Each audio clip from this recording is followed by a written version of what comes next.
নেদারল্যান্ডসের আমস্টারডাম শহরের কেন্দ্রস্থল দখল করে নিল হাজার হাজার গ্যালাতাসারের সমর্থক। আয়াক্সের সাথে চ্যাম্পিয়ন্স লিগের ম্যাচের আগে ঘটে এমন ঘটনা। বুধবার ধোঁয়া এবং লাল আগুনের আভায় আচ্ছন্ন হয়ে পড়ে আমস্টারডাম শহরের কেন্দ্র। কারণ আয়াক্সের বিরুদ্ধে চ্যাম্পিয়ন্স লিগের খেলায় অংশ নিতে পুরো রাস্তা জুড়ে মিছিল করেন হাজার হাজার গ্যালাতাসারে ফুটবল ভক্ত। এই উত্তপ্ত মিছিল চলাকালীন গ্যালাতাসারের সমর্থকরা আগুন জ্বালান, স্লোগান দেন এবং ব্যাপক উৎসাহের সাথে উদযাপন করেন।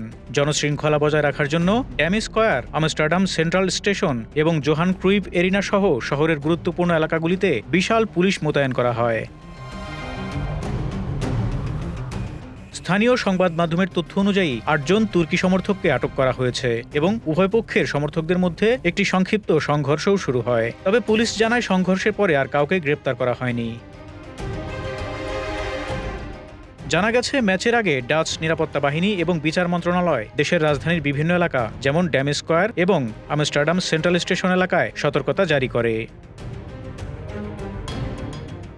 এদিকে বুধবার ভিক্টর ওসিমহেনের হ্যাট্রিকের সুবাদে তুর্কি দল আয়াক্সকে ৩-০ গোলে পরাজিত করেছে গ্যালাতাসারে। এর ফলে ৪ ম্যাচের পর ইউসিএল স্ট্যান্ডিংয়ের শীর্ষ ৯-এ উঠে আসে দলটি, যেখানে আয়াক্স ০ পয়েন্ট নিয়ে ৩৬তম অবস্থানে রয়ে যায়। ফারুক শিমুল, ঢাকা এক্সপ্রেস।